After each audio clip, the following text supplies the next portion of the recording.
Bonjour, nous allons faire un petit focus sur l'industrie 4.0. Alors, pour échanger, je suis avec Laurent Siegfried, Gimelec. On va se présenter, Laurent. Le Gimelec, c'est quoi d'abord? Alors, le Gimelec, c'est un syndicat ou plutôt une organisation professionnelle qui regroupe plus de 200 adhérents spécialisés dans la filière électronumérique et qui vendent des biens d'équipement, qui vendent des composants jusqu'aux solutions et aux systèmes intégrés.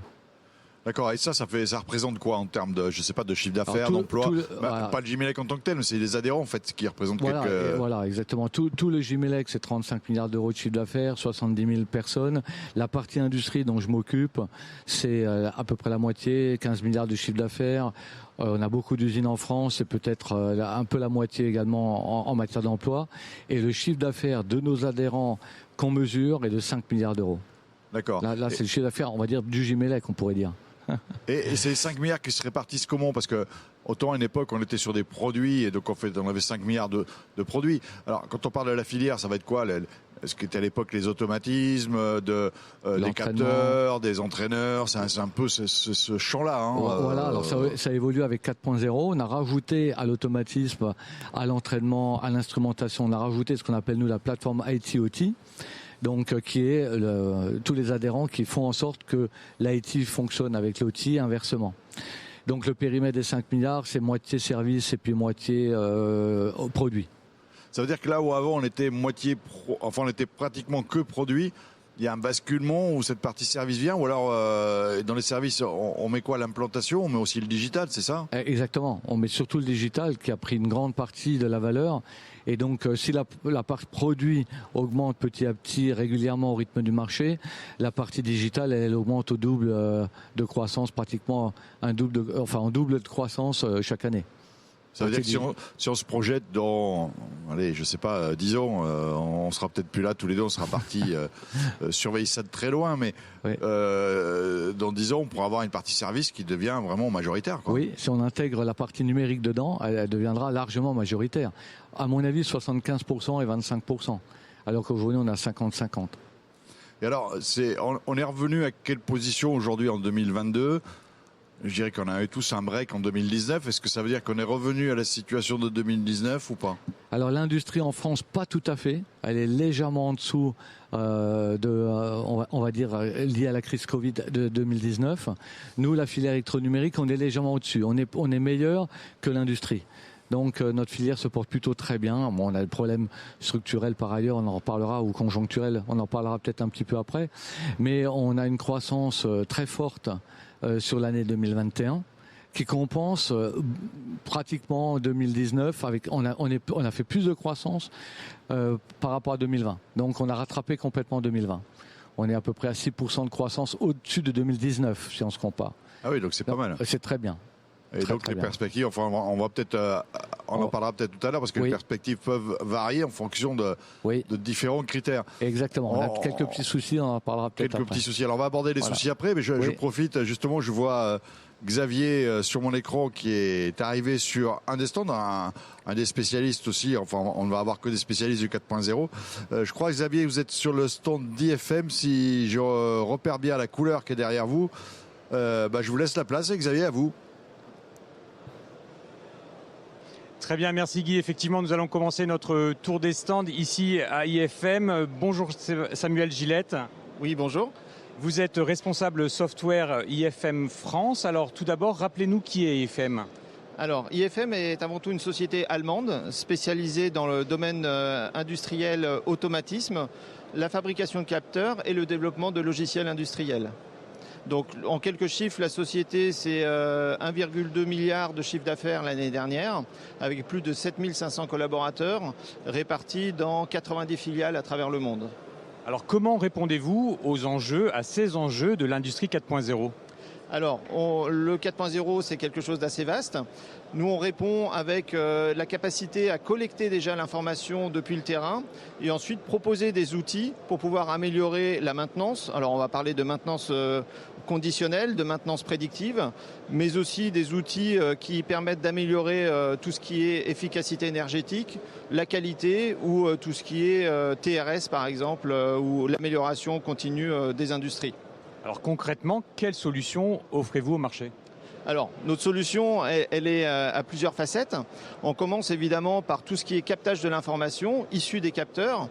Donc, on est très gros promoteur, je dirais, des solutions IO-Link qui permettent d'avoir l'information numérique dès le début, dès le capteur. Ensuite, cette information, on va évidemment pouvoir l'envoyer à tout ce qui est automatisme, mais aussi l'envoyer directement sur des plateformes informatiques, donc une plateforme IoT qui s'appelle Moneo et qui va récupérer et décoder automatiquement l'ensemble de ces informations. Alors, les informations qui viennent évidemment de nos équipements, là c'est du plug and play, mais on peut aussi aller chercher des informations de manière beaucoup plus vaste et beaucoup plus large avec tout un ensemble de connecteurs pour capter cette information. Donc que ça vienne des automates évidemment, de serveurs OPC en MQTT et tout un tas d'autres connecteurs disponibles. Donc ça c'est la première étape, le captage et le décodage de l'information. Ensuite, comme on peut le voir ici par exemple sur cet écran, on va pouvoir afficher ces informations. Alors on les historise et ensuite on les affiche sous forme de dashboard et on va pouvoir proposer des outils d'alerting, de dashboarding et puis aussi d'analyse évidemment de ces indicateurs. Donc c'est tout là l'intérêt de nos solutions, c'est qu'on va du captage jusqu'à l'exploitation de ces informations. Et le tout dans un esprit no code, donc que ce soit plug and play le plus possible pour que nos utilisateurs puissent exploiter ces données en toute simplicité sans avoir besoin de faire appel à des compétences spécifiques. Un dernier mot sur la manière dont vous accompagnez vos clients. Quel est le cheminant ? Alors, c'est très simple, on côtoie nos clients depuis déjà 50 ans sur le terrain, dans les industries.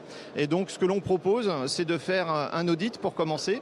Donc, c'est-à-dire d'aller avec eux sur leur site, près de leur machine, et de discuter avec eux pour savoir quelles sont les problématiques qu'ils veulent résoudre. À partir de ces problématiques, on va déterminer quels sont les indicateurs qui sont pertinents. Et une fois qu'on a les indicateurs, on va mettre en place les solutions, soit pour capter l'information qui sera déjà présente, soit pour ajouter les capteurs nécessaires pour récupérer cette information.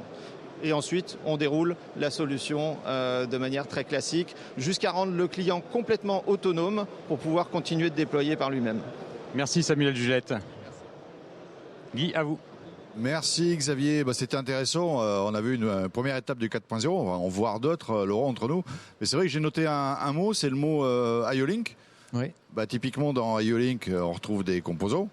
Et on a parlé tout à l'heure de ce qui fâche, des problèmes qu'on en a actuellement. Est-ce que justement cette problématique on le sait tous, de manque de composants au niveau de l'électronique, ça pose pas des problèmes parce qu'en fait IO-Link, tout ça c'est connecté. Là il y a l'IoT industriel.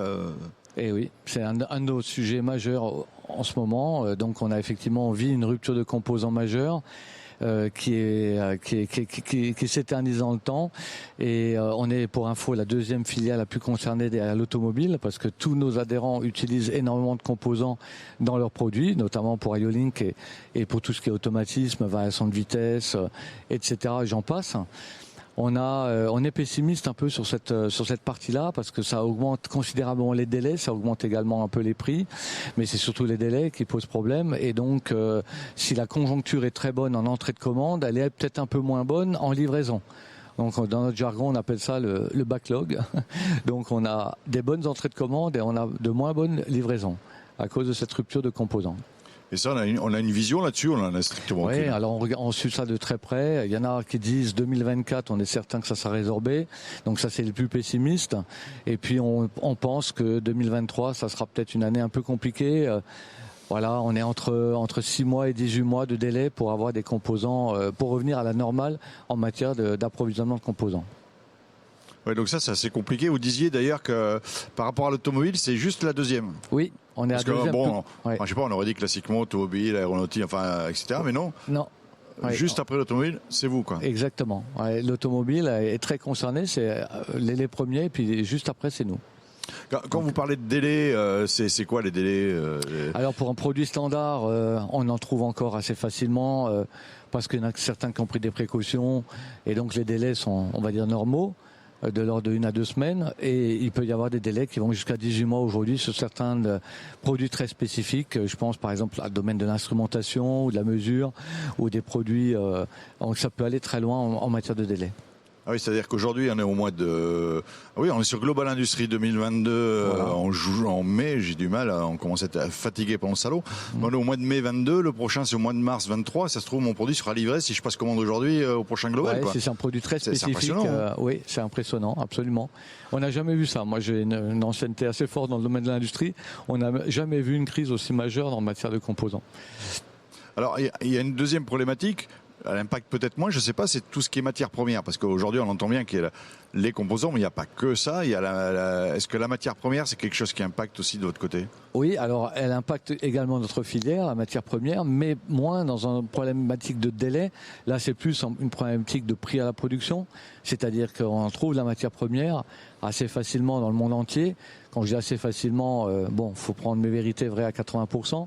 Mais là, ça impacte énormément les prix à la hausse en matière de prix de production. Et donc là, c'est un peu plus compliqué. C'est un problème de gestion, on va dire, entre l'achat et la fabrication. Mais c'est vrai que les prix en matière première explosent.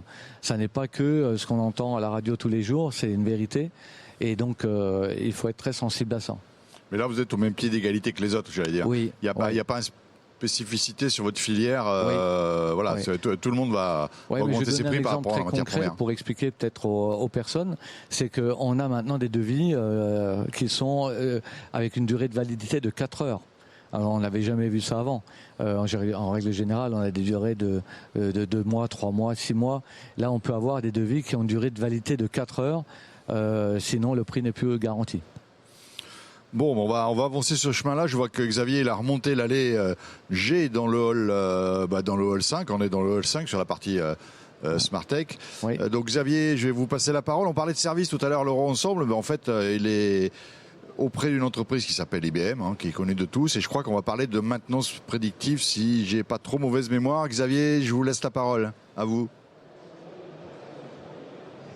Merci Guy. Effectivement, je me trouve sur le stand d'IBM en compagnie d'Arnaud Delande. Bonjour Arnaud, vous êtes directeur de la practice industrielle AI Applications pour la France. Donc tout d'abord, en un mot, présentez-nous IBM. Alors IBM, c'est une petite entreprise qui a 111 ans cette année et qui a recentré dernièrement ses objectifs autour de la technologie et du consulting. Technologie autour du cloud, de la cybersécurité et des enjeux métiers qui est le cœur des enjeux aujourd'hui qu'on présente. Alors vous êtes présent ici sur Global Industries avec tout un tas de partenaires. Il y en a qui s'expriment en ce moment derrière. Il y en a 11, je crois. Pourquoi ces partenaires sont avec vous aujourd'hui ? Alors c'est tout à fait aligné avec la nouvelle stratégie justement d'IBM, c'est de repositionner l'écosystème de partenaires au centre de notre stratégie. Et effectivement sur le stand aujourd'hui, on a tant des partenaires intégrateurs que des partenaires technologiques qui ont un savoir-faire unique et qui ont développé des use cases sur la base de nos technologies pour servir nos clients. Alors parlons justement des challenges que vos clients ont à relever. Quels sont-ils exactement ? Alors, le premier challenge qu'on voit chez nos clients, c'est disposer déjà d'une solution qui est robuste, scalable et progicialisée. Et ça, c'est extrêmement important parce qu'aujourd'hui, nos clients, ce qu'ils veulent, c'est avant tout rapidement pouvoir monter en compétences et développer leur use case et surtout pouvoir les maintenir dans le temps. Le deuxième challenge, c'est d'avoir une plateforme relativement ouverte, épaulée des nouvelles technologies comme l'IA pour la maintenance prédictive, comme l'IoT pour pouvoir connecter des objets, comme la mobilité pour pouvoir aider le technicien au jour le jour sur ses actes de maintenance. Et le troisième élément important, c'est le lien avec le développement durable. Gérer ses assets, c'est bien, mais les gérer dans un contexte d'obsolescence rallongée et de maintien en conditions opérationnelles, tout ça dans des enjeux de sustainability, c'est encore mieux. Alors, quelles sont les nouveautés que vous présentez ici sur Global Industries et qui s'inscrivent dans cette dynamique Industrie 4.0 ?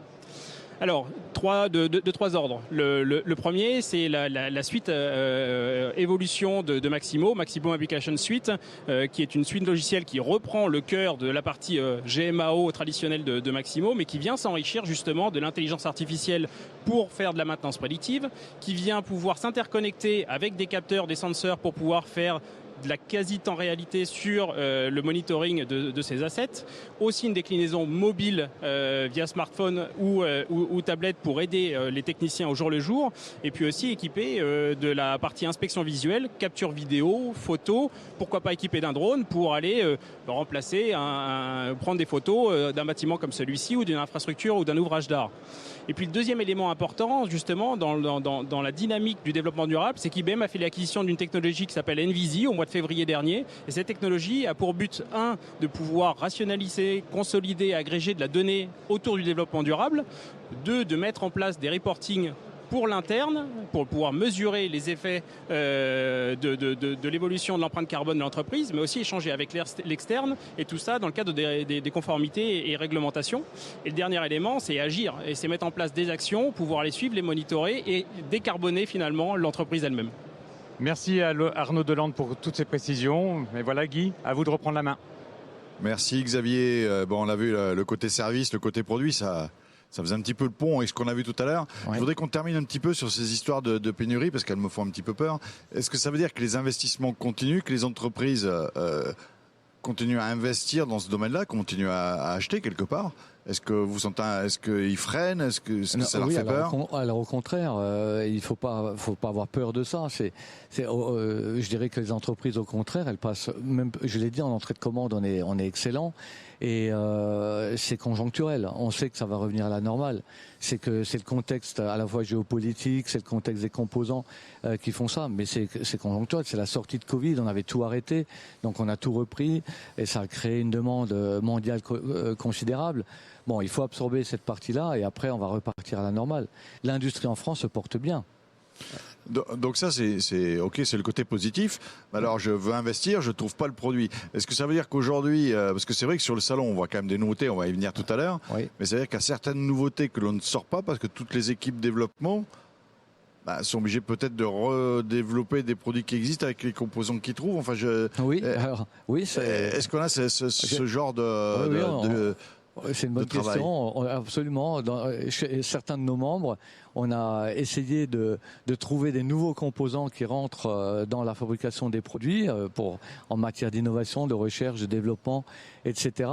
Par contre, on s'est assez vite rendu compte que malgré les tests qui ont été faits, malgré tout ce qui a été fait pour pouvoir remplacer le produit, le composant qui manque, souvent après, quand il y a la demande, finalement le composant de remplacement il était également en rupture. Donc quelque part, c'est pas forcément une solution pérenne dans le temps. Donc on va absorber la problématique de rupture de composants avec nos moyens et après ça va repartir de façon normale. Ça veut dire que ça imposerait en plus une période de validation, c'est-à-dire on met un nouveau composant, c'est-à-dire que le client final il va devoir revalider par ses processus internes. Exactement. Il y a un processus de validation, etc. Donc le temps qu'on gagne à modifier le composant, forcément on le perd par ailleurs. Donc c'est pas une solution qui a été jugée très satisfaisante. D'accord, mais il y a quand même sur certains produits, il y a cette réflexion-là quand même chez les industriels adhérents de chez vous, quoi. Oui, absolument. Mais ils continuent quand même les développements sur de nouveaux produits. Ah bien sûr. Et c'est justement le moment pour les clients finaux et les constructeurs de machines qu'on équipe de se poser la question et de préparer les évolutions technologiques de demain, dont on va parler peut-être un peu plus tard. Absolument.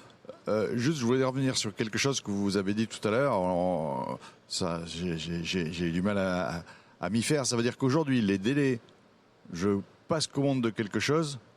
Et c'est vraiment si tard que ça que je vais avoir les produits ? Non, mais je l'ai dit, pour certains produits spécifiques, pas pour l'ensemble des produits. Ah bah oui, pas pour l'ensemble des produits qu'on fournit, sinon on serait sacrément embêté. Non, c'est sur certains produits spécifiques. Oui, on a des problèmes de délai, mais pas sur l'ensemble de la gamme que nos adhérents livrent au marché. Donc ne faisons pas peur. Demain, je vais acheter on a vu tout à l'heure des capteurs, on va pas citer les marques, mais bon, on les connaît tous. On avait un capteur IO-Link, je veux le commander, je peux quand même le trouver. Oui. On va avoir des fabricants d'automates, on va avoir des fabricants de réseaux. Si je commande un automate, ou un équivalent de main, il y a quand même 98% de chances que je le trouve. Oui, absolument. Le capteur étant un produit extrêmement courant, banalisé, même s'il est intelligent et connecté, il est quand même fabriqué en grande série. Et il n'y a pas de problème pour le trouver. Voilà. Je voulais pas qu'on fasse peur quand même aux industriels qui nous regardent. Au pire, ils auront une information en disant on vous oriente vers peut-être une autre solution, on va la modifier. Mais il faut pas que ce soit bloquant. Voilà. Quoi. Mais c'est comme dans les voitures. Vous passez une voiture de commande neuve aujourd'hui, vous avez du délai, mais vous trouvez quand même des voitures neuves. Voilà, c'est un peu comme à l'époque où vous pouvez choisir la couleur que vous voulez, mais elle sera noire. Exactement. C'est ça. C'est la flexibilité. Je vois Xavier qui est arrivé sur un stand pour parler de réseau avec Agilicom. Et puis, j'en profite pour dire que Xavier, on va tester sa vélocité parce que tout de suite après, il va aller directement sur le stand de Siemens, qui, je crois, est juste à côté de mémoire. Donc, Xavier, on va tester tout ça ensemble. Je vous laisse avec Agilicom où je pense qu'on va parler réseau et info, sur la partie réseau. À vous. On va partir directement après, hein. Oui, tout à fait, Guy. Effectivement, je suis sur le stand d'Agilicom en compagnie de Jean-Yves Bois. Vous êtes directeur commercial d'Agilicom et donc Frédéric Bahuot. Et vous êtes tous les deux cofondateurs de cette société. Dans un premier temps, Jean-Yves Bois, quelle est la mission d'Agilicom dans ce contexte d'industrie 4.0 ? Merci. Dans le contexte de l'industrie 4.0, l'enjeu majeur aujourd'hui des industriels, c'est la maîtrise de leur architecture réseau. L'impact est très important sur la convergence OT-IT, la valorisation des données et bien sûr la cybersécurité qui sont une action majeure aujourd'hui. C'est pour ça que notre mission aujourd'hui est de concevoir, sécuriser et fiabiliser les réseaux industriels. Et pour assurer cette mission, on a inventé un métier qui s'appelle la réseau-gérance industrielle. Alors justement, Frédéric, est-ce que vous pouvez nous expliquer, nous en dire un peu plus sur ce nouveau métier de réseau-gérance industrielle ? Oui, alors la réseau-gérance, c'est devenu un enjeu tout à fait majeur pour les industriels, absolument essentiel, mais souvent cette compétence n'est pas maîtrisée en interne. Donc nous proposons d'aider nos clients à concevoir les réseaux qui répondent à toutes leurs exigences. Nous formons leur personnel pour qu'ils puissent concevoir, exploiter et maintenir leur réseau en autonomie. Nous proposons du diagnostic, du dépannage quand un réseau fait des siennes ou de l'audit d'un réseau existant. Et enfin, nous proposons du matériel d'infrastructure et des outils de diagnostic que nous pouvons aider à déployer sur le terrain. Tout ça dans un contexte industriel, de projet industriel, de cybersécurité.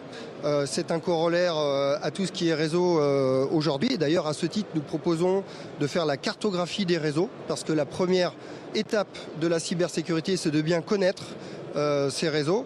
Et tous ces services, nous les proposons en assistance à distance H24. Et comment justement se passe cette assistance à distance ? Alors l'assistance à distance, le mieux c'est que je prenne un exemple. On est dimanche, 2h du matin, on est dans un centre logistique européen et tout d'un coup il y a une alarme. L'équipe de maintenance se dit qu'est-ce qui se passe ? Fait les premiers diagnostics, elle s'en sort pas. Elle appelle l'équipe d'astreinte d'Agilicom qui va lui donner les premiers gestes de secours réseau industriel, les gestes de survie on va dire, et puis à partir de là va se connecter sur le site, faire du diagnostic et donner la bonne démarche à l'entreprise pour diagnostiquer, remettre en route le réseau, reprendre la production. Ça peut être aussi dire que c'est pas le réseau qui est impliqué. Et ça peut aider l'industriel à reprendre et trouver la panne.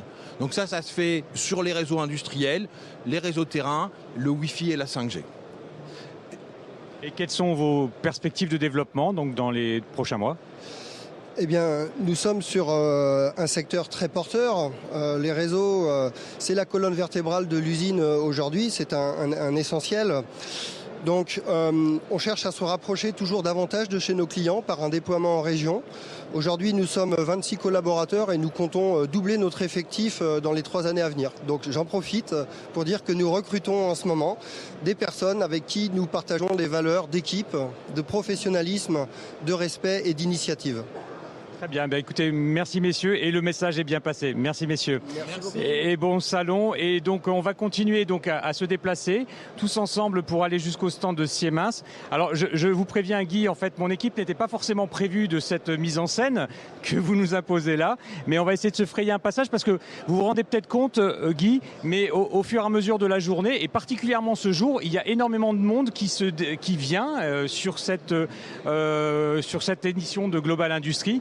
Donc nous allons faire quelques mètres pour pouvoir retrouver notre prochain intervenant donc sur le stand de Siemens, et j'ai l'impression qu'il nous attend, en tout cas je l'espère. Et donc on va le retrouver, donc si tout va bien normalement il nous attend par ici, et donc nous avons voilà Guy, nous sommes maintenant en place avec notre nouvel intervenant donc pour continuer cette émission donc sur l'industrie 4.0. Et donc si ça se trouve bien, je retrouve donc l'affiche de mon intervenant, et je vous promets, Guy, vous m'avez eu là sur ce coup, parce que... Oui, nous achèterons l'année prochaine des iPads pour tout le monde, ça sera peut-être plus pratique que les feuilles papier. À vous, Xavier. Merci Guy. Oui, merci Guy. Donc effectivement, ça y est, nous sommes en place avec Sébastien Péné. Bonjour Sébastien. Bonjour, enchanté. Vous êtes directeur industrie manufacturière chez Siemens. Alors tout d'abord, quelle est votre vision chez Siemens de l'industrie du futur ? Donc pour nous, une industrie du futur, en fait, ou cette usine du futur que l'on souhaite tous, c'est une usine qui est connectée. C'est une usine où les différents systèmes dialoguent entre eux sans qu'il y ait besoin d'une intervention humaine, pas de fichier Excel, ce genre de choses. Et à partir du moment où vous avez cette usine qui est vraiment ultra connectée, vous allez être capable d'aller vers cette fameuse usine du futur que l'on souhaite tous. Alors on entend beaucoup parler sur cette édition particulièrement de jumeaux numériques. Quelle est la définition du jumeau numérique pour Siemens ? Alors un jumeau numérique, en fait, c'est dès la conception même du produit de notre client, les outils qui vont lui permettre de concevoir tout l'aspect marketing, les recettes de son produit, par exemple dans l'agroalimentaire, jusqu'à bien sûr la numérisation de son outil de production, pour ensuite après être capable de générer sur son usine concrète, réelle, tous les KPI et venir reboucler finalement l'information concrète de sa machine dans son outil, dans son outil logiciel qui lui aura servi à concevoir cette usine.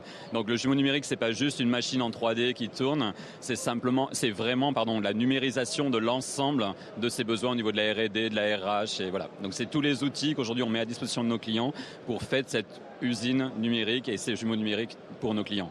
Alors dans tous ces dynamiques de 4.0, de jumeaux numériques et autres, il y a beaucoup de données, énormément de données à gérer. Comment est-ce que vous assurez la cybersécurité finalement, la gestion de ces données ?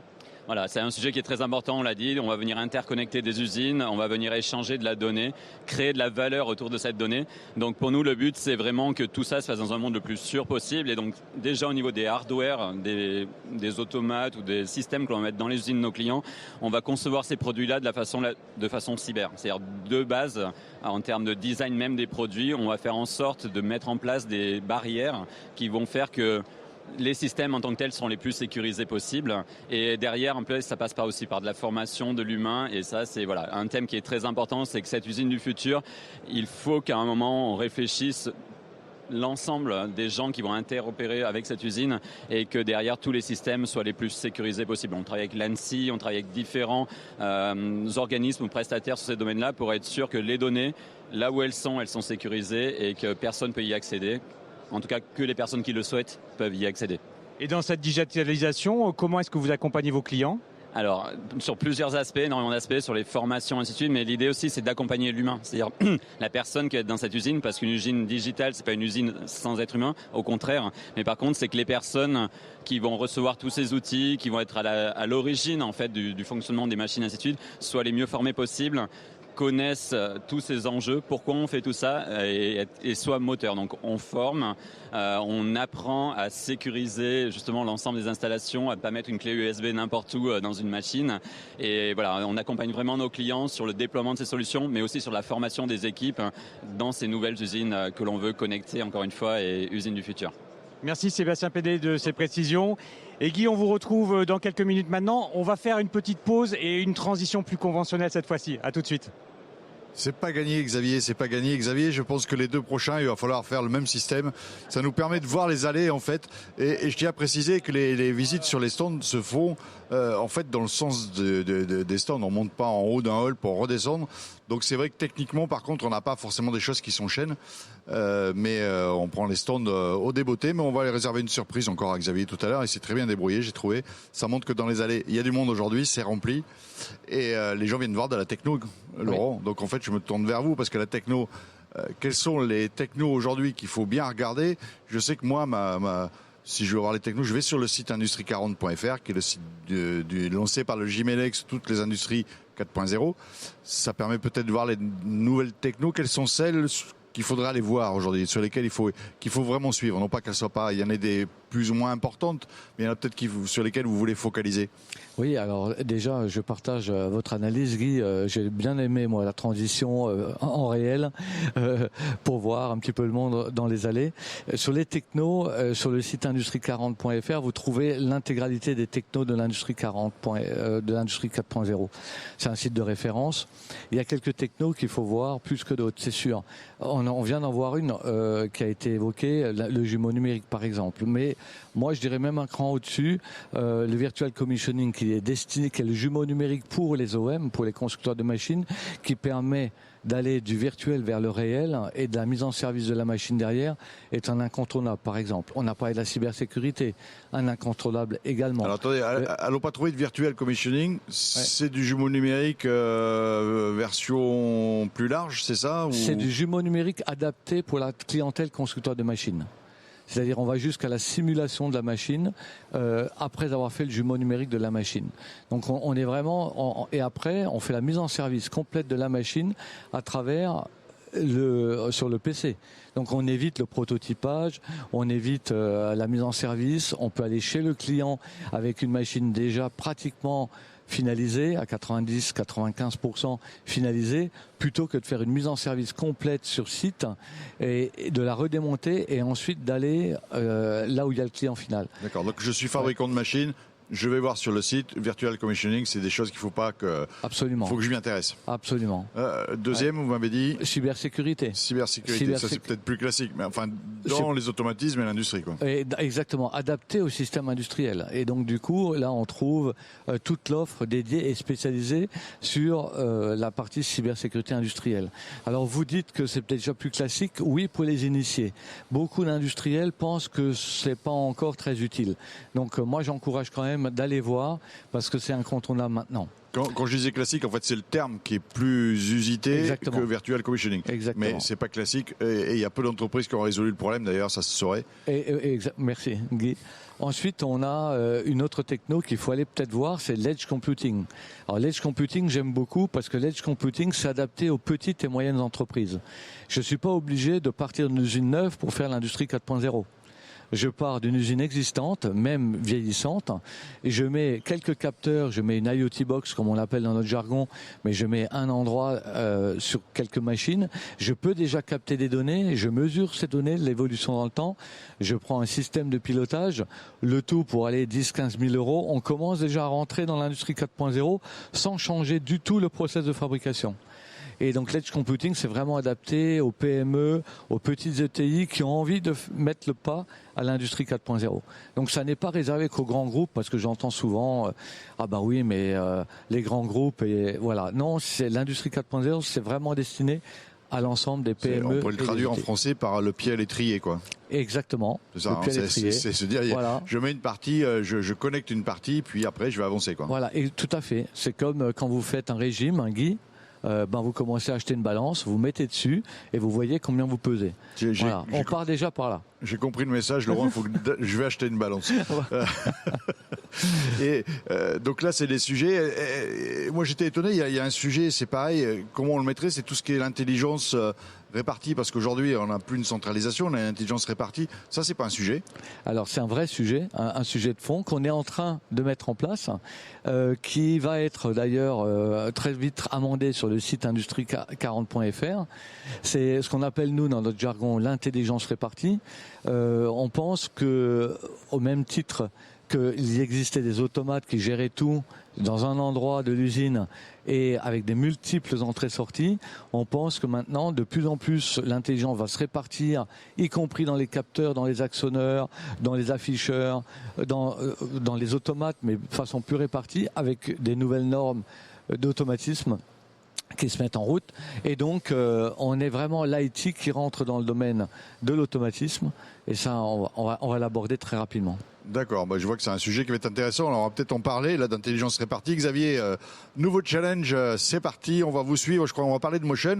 Puis, je vous laisserai aller chez Schneider. J'avoue, j'aime bien voir les allées à l'écran. C'est sympa. Peut-être qu'après, on va pas être d'accord, mais je trouve ça sympa. À vous. Ouais.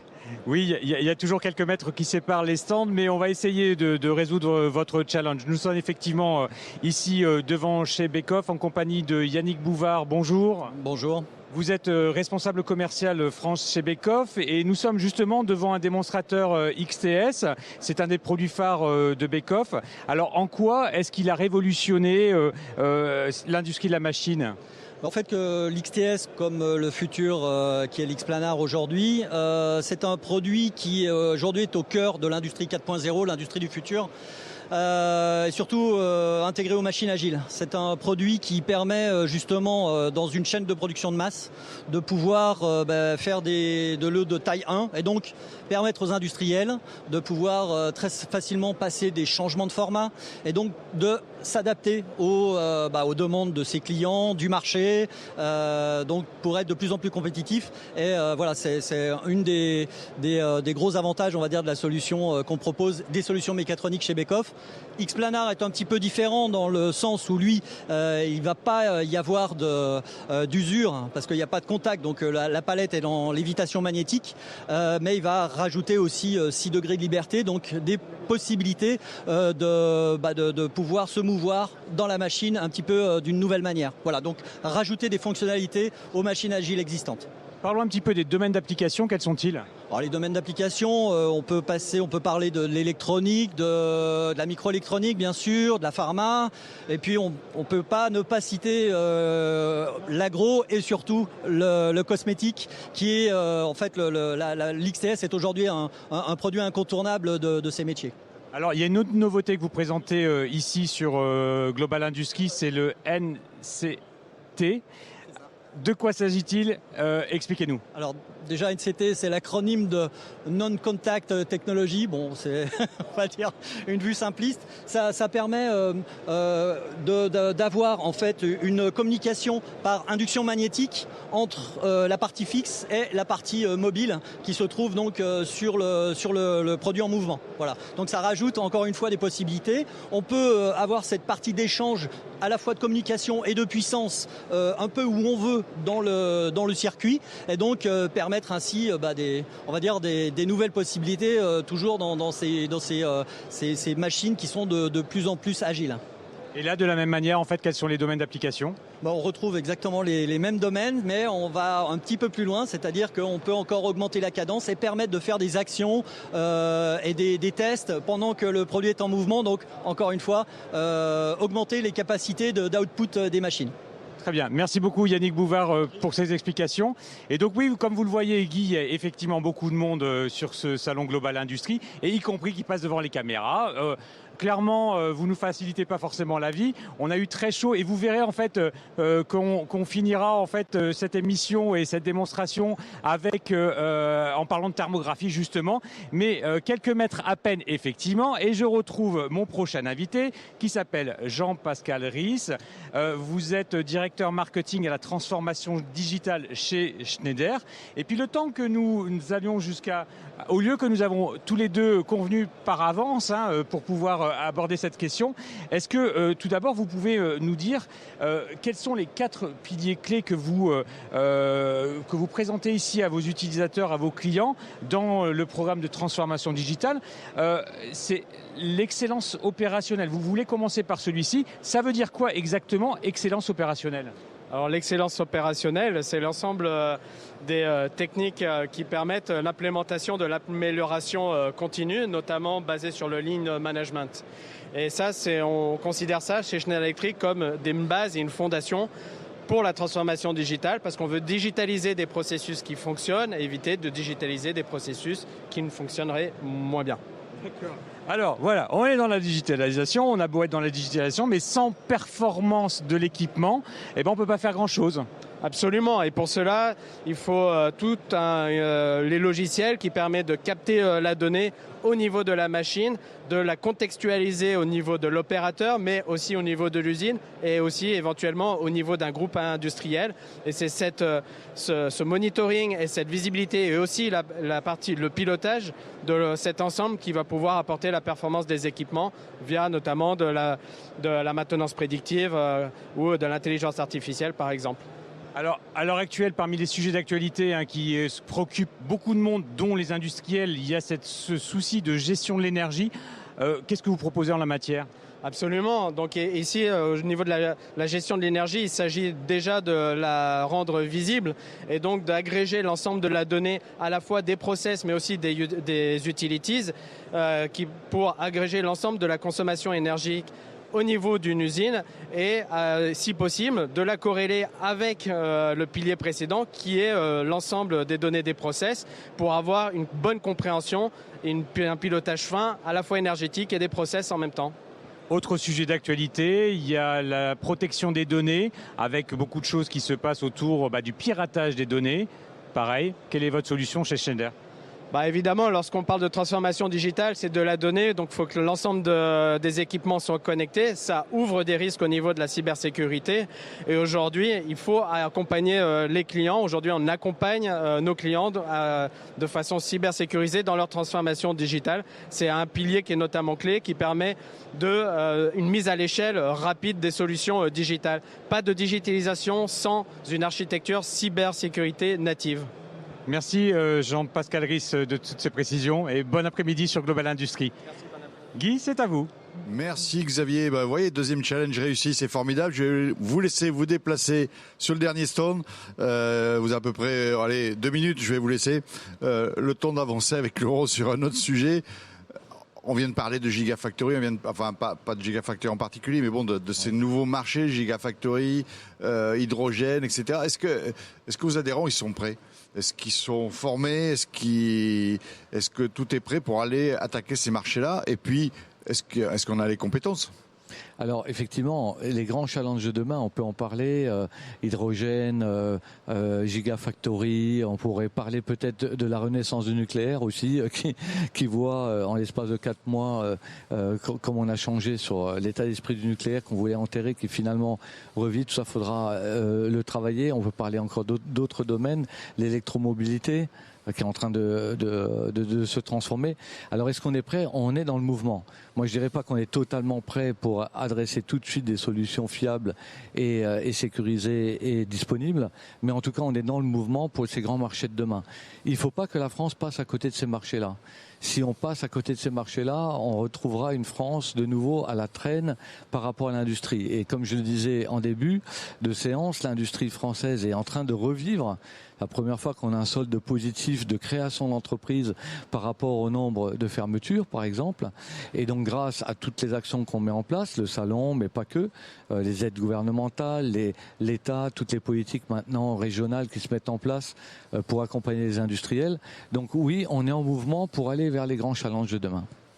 Et les acteurs de chez vous, ils sont prêts. Je veux dire, on a les offres, parce qu'en fait le gros souci souvent c'est les compétences, parce qu'il faut trouver l'entreprise qui comprend ces nouveaux métiers. On le voyait hier avec un autre syndicat où en fait on se disait mais c'est compliqué d'avoir aujourd'hui les personnes qui vont comprendre toute la chaîne, en fait tout ce 4.0 qui vient d'impacter de la mécanique, et en fait d'avoir cette vision. Et on parlait même d'intégrateurs notamment au niveau robotique ou autre, qui n'ont pas forcément toutes les compétences aujourd'hui pour répondre à tout, et qui pourraient même faire des cahiers des charges gênants un petit peu, parce qu'en fait ils n'arrivent pas à coter tout ça de façon propre. C'est un gros challenge qu'on a relevé. Vous abordez un petit peu la partie, on va dire, formation, métier, attractivité, réattirer des jeunes dans notre entreprise, réattirer également féminiser un petit peu notre entreprise qui est encore très masculine.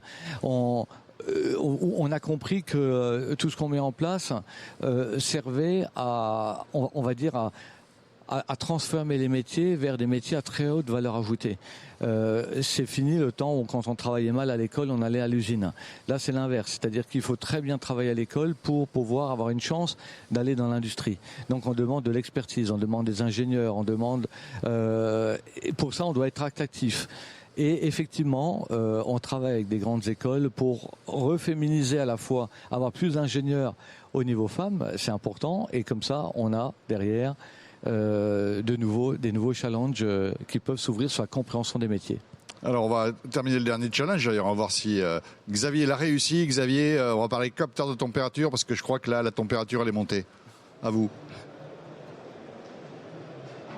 Elle est montée d'un coup, effectivement, Guy, et nous sommes sur le stand de Phonoptics avec Vivien Stel. Bonjour, vous êtes président de Phonoptics.